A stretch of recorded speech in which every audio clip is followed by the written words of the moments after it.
Watching Marcus Freeman and Al Golden and the Fighting Irish take apart USC's football program like a Lego set was nothing short of entertainment. That's what that game was to me.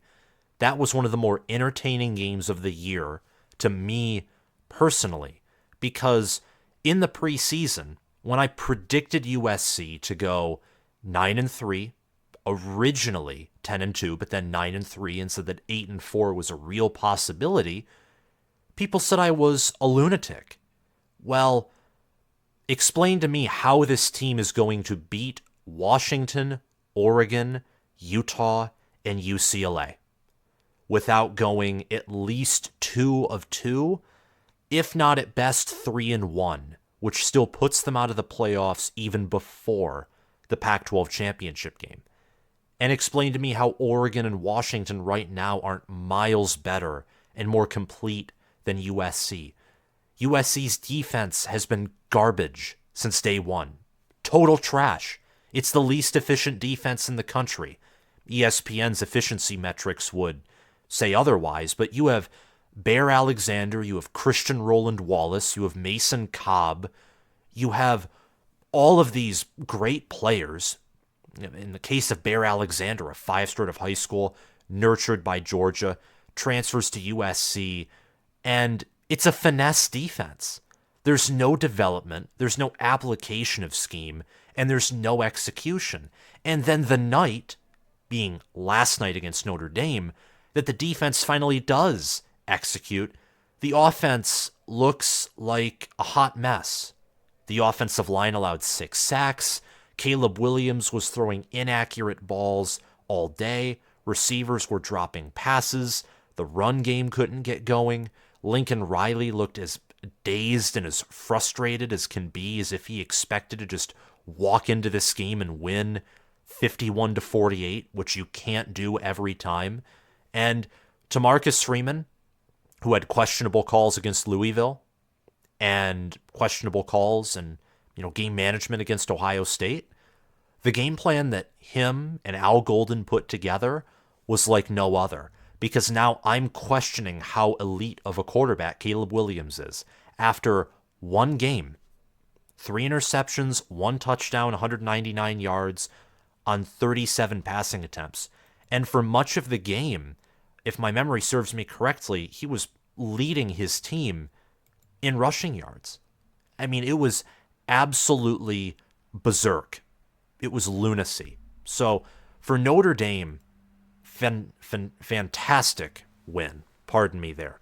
And for USC, the barrel of 8-4, 9-3, and immense pressure heading into the Big Ten is staring you right in the face. So what are you going to do about it? Welcome back, fellow football fanatics. It's your host, College Football with Sam, and they are who we thought they were. Many people, from all different types of fan bases, from all different teams, were in my comments section, talking to me about USC, because I mentioned USC and how I thought they were not performing at a high level in a variety of prior videos. And even in my preseason work and content, I made a bold video talking about how I didn't think USC was a top 10 offense. And that was a very bold prediction, but a prediction that I had some belief in. The prediction was more to the credit of my potential power ranking system. And at least as of right now, I think there might be some merit to that. This game was absolutely nuts. And if you want to hear more coverage from me about these different games, preview videos, and if you're a USC fan, I know that I just, talked about your team and didn't talk about them in a kind way for the previous few minutes, but they lost, and they executed very poorly, and I imagine that you're very frustrated, as you should be, and with the talent that you have on the team, you should have performed better, and I imagine we can agree there. Welcome to the Big Ten. I'm excited to have the Trojans, the Ducks, the Huskies, and the Bruins in the Big Ten Conference, so please subscribe to the channel if you want to hear more content from me, and also if you're a USC, UCLA, or current Pac-12 fan, but your team's moving to the Big Ten next year, because here at College Football with Sam, we and this community are the best when it comes to Big Ten football. So thank you so much for all of your guys' support. This weekend of college football was downright phenomenal. And please comment your thoughts down below and like this video. Tell me your reaction to this game, especially if you are a USC fan. Vent, try and be objective, either or, I don't care. And lastly, Potential Power did have a rough outing this weekend, much like last weekend, but I think it performed slightly better. It hit this game on the head. Notre Dame was favored by 2.5. Potential Power said that Notre Dame was going to win by 2 touchdowns, and Notre Dame ended up winning by 4 touchdowns. So if you want to get my power rankings input on game predictions, please consider checking out my Patreon page via the link in the description. You'll be thanked for your support at the end of the video, and if you're an All-American or Heisman tier, you will get that bonus content involving Potential Power, and also, perhaps, some other content in the future. Thank you so much, and let's get back to this, because, look, for USC and for Notre Dame, I mean, this is a big game. This is the biggest game for USC and the biggest game for Notre Dame, really, every year. This is an annual rivalry and one that probably won't die even with conference realignment. There's just so much history behind these two schools, the amount of NFL Hall of Famers, NFL draft picks, All-Americans, Heismans, etc. These are blue bloods, and a rivalry between two blue bloods is rare. I mean, I can think of Notre Dame, USC. I can think of, Michigan, Ohio State. And then I can think of Oklahoma and Texas. And outside of that, I mean, pardon me if this is a moment of vulnerability when it comes to my knowledge of football history, but outside of that, and Nebraska, Oklahoma, but that's kind of a dead rivalry right now, there aren't many rivals that feature two blue bloods. That's a very unique, special type of rivalry. This is a very important game. And for USC to go into South Bend and get humiliated like that proves they never deserved to be in the top 10 to begin with, because Ohio State didn't turn over the football. They made several mistakes just like USC, but they held Notre Dame to 14 in this same stadium, and they came out scoring only 3 less points than USC, but winning. USC, on the other hand, had sloppy turnovers. They had 5 turnovers, only 302 yards, 23 first downs. USC, this right here's a total Lincoln Riley moment. They had 34 minutes and 35 seconds of possession. Who cares? They lost by 28 points. At one point in the game earlier, in the second or third quarter, USC had a possession advantage. And I was telling my dad, because him and I were watching this game, and I was saying, Notre Dame can't keep this up, where they're scoring because they're forcing USC turnovers, but then they can't put a consistent drive together. And USC, if they stop the mistakes and they stop messing up, is eventually going to wear down Notre Dame's defense, and they could come back and win. That never ended up happening. Notre Dame made their own set of mistakes, like celebrating after sacking Caleb Williams and nearly getting an offsides, and Marcus Freeman rightfully ripped his players and said, "We have to be adults." And indeed, that was a moment of immaturity and too much emotion. And look, Marcus Freeman, for the mistakes that he made against Ohio State and against Louisville, which I and Notre Dame fans and everyone rightfully questioned, we should give him his praise and his flowers and his olive branch here for this performance. He called a great game. And the offense was able to, in the third quarter and the fourth quarter, have a more consistent drive going. Whether it was a 6-play, 68-yard drive that took up 3 minutes of clock, or Chris Tyree just had a bomb dropped into his hands by Sam Hartman. It was a beautiful touchdown pass. And then after USC drives down early in the fourth quarter, midway through the fourth quarter, and makes it within 11, and then Notre Dame's Jadarian Price effectively ends the game with a 99-yard kickoff return for a touchdown that had the whole stadium in uproar. Notre Dame's team, roster, coaching staff needed this win. The fan base needed this win. Marcus Freeman, I guarantee you he needed this win. It's hard when you lose in close fashion to Ohio State in the last play of the game, when you go into Duke and you barely come out with a win, and then Louisville, to be quite frank, blew Notre Dame out. They had a late garbage time touchdown. This win totally restores confidence for a lot of Notre Dame coaches, players, fans. This is a much needed win for the football program. And for USC, this is a critical, painful, but necessary reality check. And we'll get to that later. But I really want to focus on Notre Dame and just the job that they did. And defensively, J.D. Bertrand, he led that defense. He had 11 total tackles, a half sack, 1.5 tackles for loss. Him, along with Jack Kaiser, are, in my mind, all-American caliber linebackers. Great player. USC's defense in total had 69 tackles. 53 of them were solo.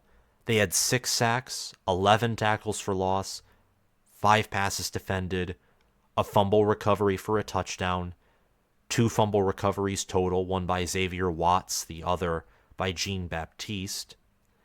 And Benjamin Morrison had an interception, and Xavier Watts, on top of that fumble recovery, had an interception, 2 of them in fact, and he returned them for a combined total of 61 yards. He also had that fumble return for a touchdown. Just amazing performance by Xavier Watts.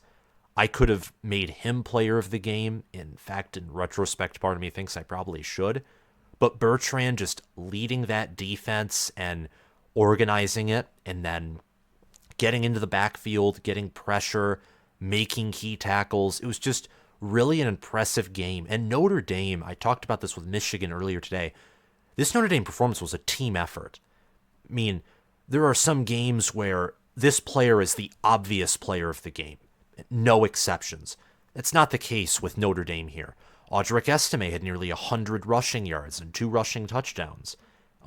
Sam Hartman went 13 of 20 for 126 yards, 2 touchdowns. He didn't, blow away USC's defense. In fact, SC's defense, as we'll talk about in a few minutes, had one of their better games of the season, but he didn't make any turnovers. And this was a big game, and Sam Hartman typically struggles in big games. He did his job, making clean handoffs, making good reads, throwing a dime to Chris Tyree. Chris Tyree has, the argument to be player of the game, over 60 receiving yards on 2 receptions. And that bomb, that took lots of air out of USC. USC, to begin that second half, they were on a 10-0 run. That Dennis Lynch field goal, that was kind of a breath of fresh air. That gave them some momentum heading into the locker room. They were leading in time of possession, and they were within 11 early in the third quarter after Marshawn Lloyd ran in for a 31-yard touchdown on a well-executed speed option. That was where Lincoln Riley read the defense perfectly. Notre Dame was in man, very aggressive man, and it was perfectly called. That was a great play call by Lincoln Riley. And then Chris Tyree, Sam Hartman on 6 plays, 68 yards. That was just, Notre Dame had every counterpunch. This is what good, great teams do. And look, Notre Dame has 2 losses. They're outside of the playoff conversation. It wouldn't shock me if they dropped another loss, whether it's in the regular season or, more likely than not, probably the New Year's Six bowl game that they make. But I digress. They had every counterpunch. And on defense, like I already mentioned, Xavier Watts could be a player of the game. You look at Javonte Jean-Baptiste with a fumble recovery and a half tackle for loss. Benjamin Morrison with an interception. And, Jack Kaiser being another leader. And that linebacker core, overall, I'd say J.D. Bertrand and Xavier Watts had the best performances on defense. What Watts was able to do with those interceptions, just good awareness, made the play, read the defense well. And then Jadarian Price, that was incredible, that kickoff return. That was the final shank that caused USC to bleed out on the floor. That's what that was. There was no coming back after that kickoff return, and FPI reflects that. After scoring, Notre Dame had a 95% chance to win after USC scored a draw within 11. That kickoff return occurs, it jumps to 99.9%. Little to no hope at that point with how much time USC had taken all game to get down the field and score. USC scoring drives, 5 minutes 25 seconds, 1 minute 30 seconds. Those were field goals in the first half. 3 minutes and 33 seconds on Marshawn Lloyd's run, and 2 minutes and 9 seconds on Brendan Rice's 7-yard pass. USC had to take time to drive on this Notre Dame defense. They had to be methodical. They couldn't play backyard football. They had to execute. And there were times where, of course, Caleb Williams makes plays, like he always does. But Bertrand and Watts and Morrison and Al Golden and Marcus Freeman, they all did a great job of trusting each other and putting each other in a position to win. And I say that in relationship to the players and coaches because there has to be trust between them. And in the same way that Marcus Freeman and Al Golden, talk about defense and, Marcus Freeman manages the team as the CEO, his players have to, report back to him and trust him as their head coach. And they did. Notre Dame rallied after that humiliating loss to Louisville. And at the same time, as part of me and many people were thinking that Notre Dame's going to respond here and beat USC, which I thought they would do. I predicted that to happen, albeit not in a video like I wanted, but I still did via my weekly Patreon posts, which include predictions against the spread and for who's going to win outright.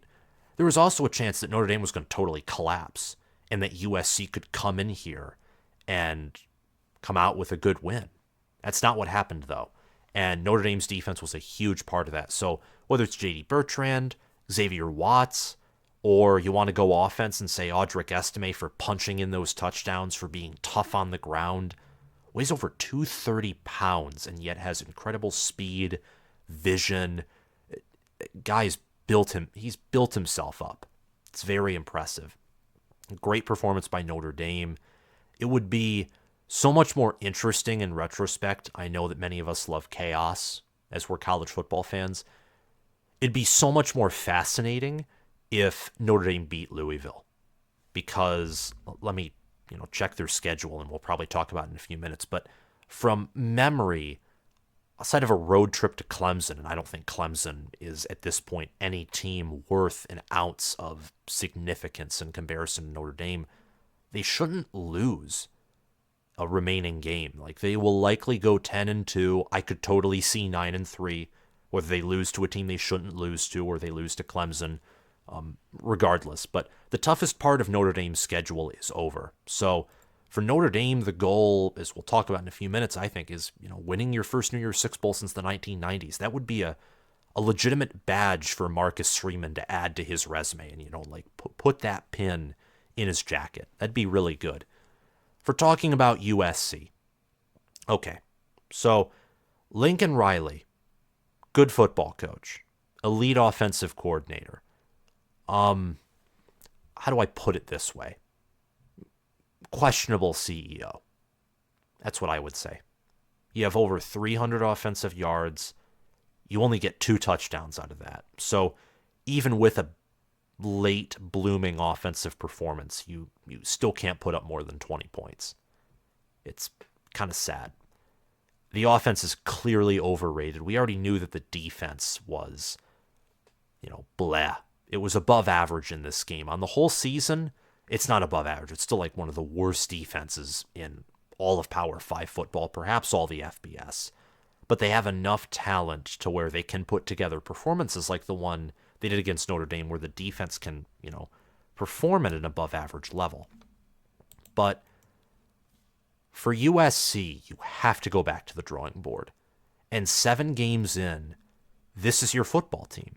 Now, there are, teams who can make late jumps and who can come together, who can rally, who have toughness, or they have, a deep enough roster to where they can make that switch. Alabama's one of those teams, even though I don't think this Alabama team will end up doing that. But Alabama has such talent and a good enough, obviously, good enough head coach in Nick Saban, the greatest coach in the history of college football, to where they could turn on a switch if they can find that switch, or if they can, figure out how to fix the switch, because I think there are some broken things in that specific football team. But regardless, there are only so few teams that can look the way that USC does and then pick themselves back up and move forward. Michigan did it in 2021. Speaking of, a team who Notre Dame is very familiar with. Michigan did that. They lost not in the same blowout way, but they got humiliated in their own way by Michigan State in 2021.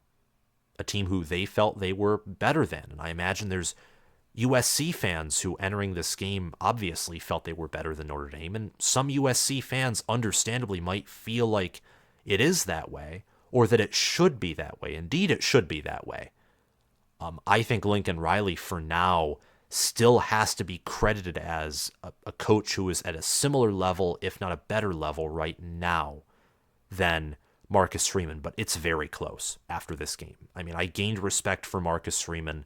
I lost respect for Lincoln Riley after this game. 48-20. The offense just reeked of fraudulence. And listen to USC's remaining schedule here. They host Utah this Saturday, the 21st of October. It's going to be an 8 p.m. game, Eastern Standard Time. USC's favored by 5. I don't know, because Notre Dame's offense struggles. If they can't get big plays, it's sort of like a mediocre, average, maybe above average offense. Notre Dame really relies on the big play to get going. Utah probably has a worse offense. I think they have a better defense than Notre Dame does. And I don't know, honestly, how USC will respond to that road loss. That's a losable game. At Cal, probably not a losable game, but it's before their matchup against Washington, and USC doesn't have a bye. The 21st they play, the 28th they play, the 4th they play against Washington. Those are 3 games in a row without a bye.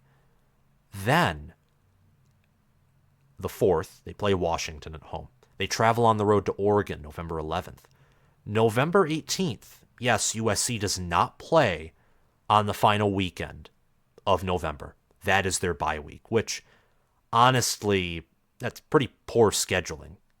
Your rest is assumed to be before the Pac-12 championship game if you make that, but at Oregon, hosting Washington, USC, or not USC, UCLA, and Utah, and then a trap game at Cal, who's proven they can score some points, USC could finish 8-4 here, or 9-3.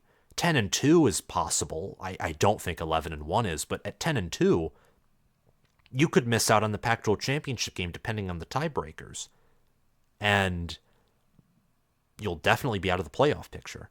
So this is tough for USC. If they want to reach the playoffs, they have to win out. And I'd say they have to win out in dominating fashion, because they're 18th in the AP poll. They're 16th in the coaches poll.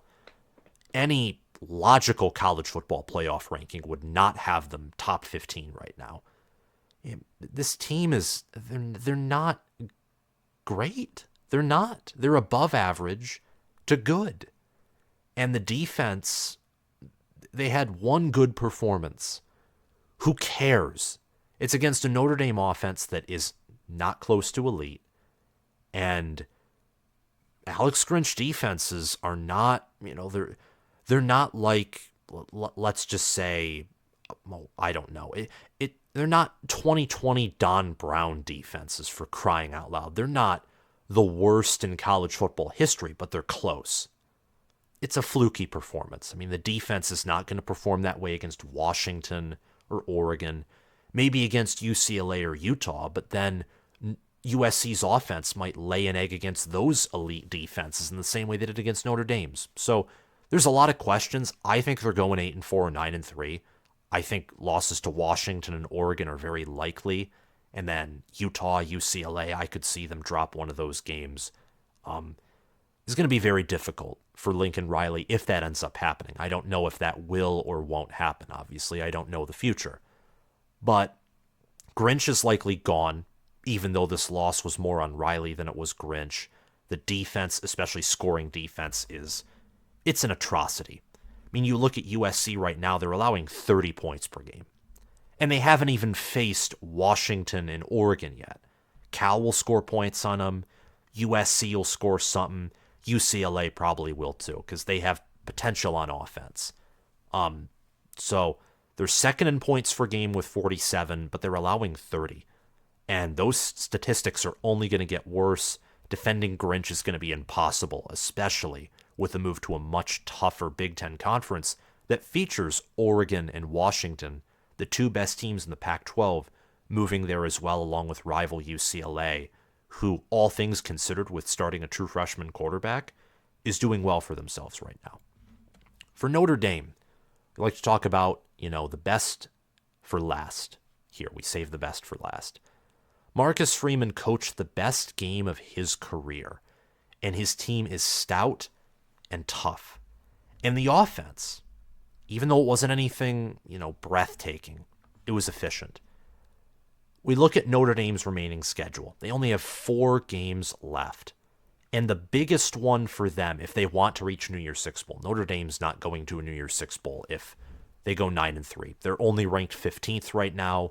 Another loss probably puts them outside of the top 20 in the final college football playoff rankings. Definitely outside of the top 15, which means they're, not going to a New Year's Six Bowl.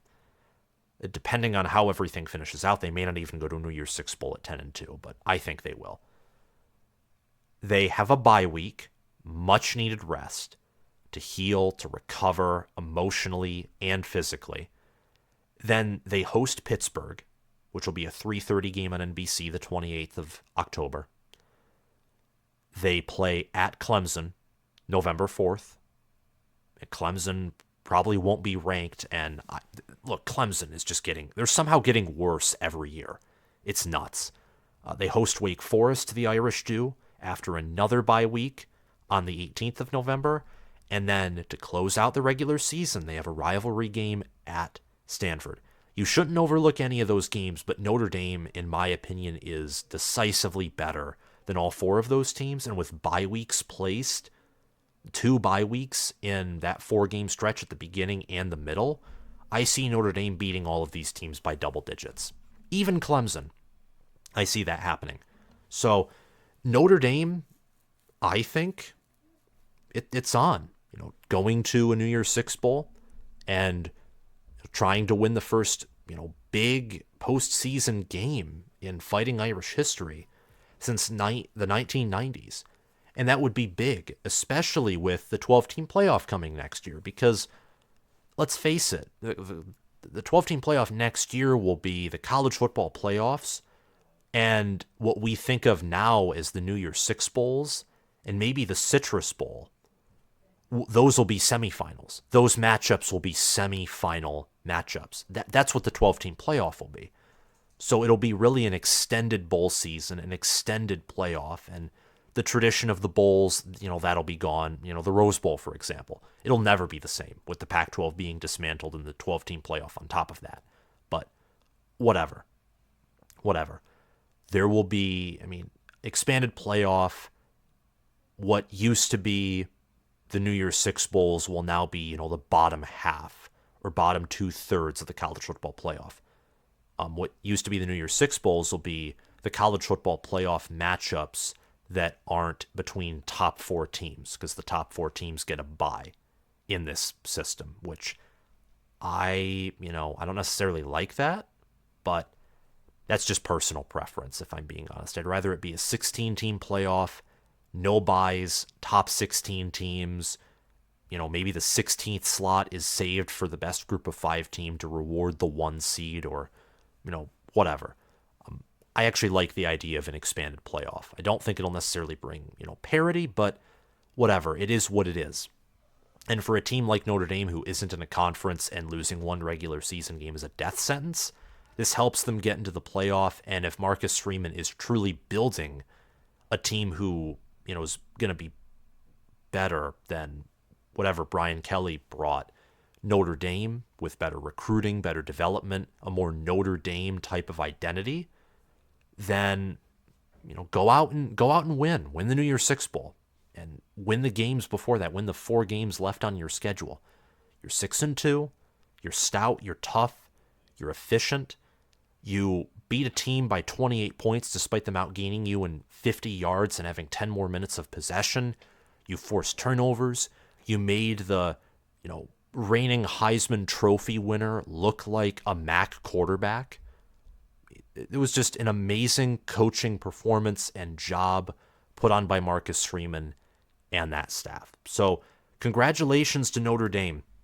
And again, like I mentioned earlier in the video, that was a very entertaining matchup for me because USC, I want teams to be competitive in the Big Ten with how they're currently built with Grinch's DC and how they, like to toy around on the offensive line. It's not going to work in the Big Ten.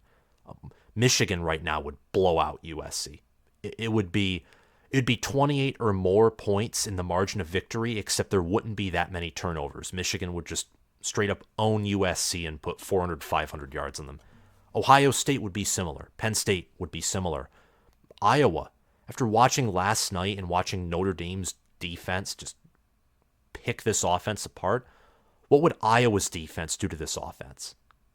And knowing Grinch's defense, would Iowa look competent on offense against this defense? I mean, there are just so many questions when you start comparing USC to Big Ten teams. And also future fellow Big Ten members who are currently with them in the Pac-12. What can UCLA do on defense to, fluster Caleb Williams? And how is Grinch's defense going to stop Washington and Oregon from scoring on every drive on them?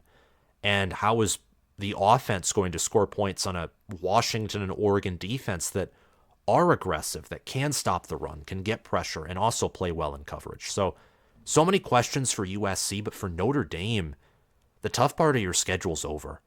You've crossed that, and now what you have to do is you just have to continue to execute, be efficient, and you'll be rewarded. A 10-win season would be massive. That'd be big time for Marcus Freeman. A 10-win season would be. That would be absolutely big time. And, potentially 11 wins if they win their New Year's Six Bowl game, if they win their final 4 games. An 11-2 season with a New Year's Six Bowl win. That gives Notre Dame recruiting momentum that earns them respect. And I don't know how many players they'd return next year, how many current players have eligibility, but I'd imagine they'd be a program that's talked about entering 2024, especially with the schedule that features a matchup with Texas A&M and obviously USC and some other teams that make for another interesting schedule with, good matchups. But that's all I have to say in this video. Thank you guys so much for watching. I want to give a quick shout out to my Patreon supporters, Spencer Bringhurst and Noah DDLC, my All-Americans, and Will Loftus, Gabriel Calendar, Roaming Gnome, and Matthew Sale, my All-Conference patrons. Check out my Patreon page via the link in the description, and also like this video, subscribe, comment your thoughts down below, and click the notification bell. Have a great day, guys, and I'll see you soon. Bye-bye.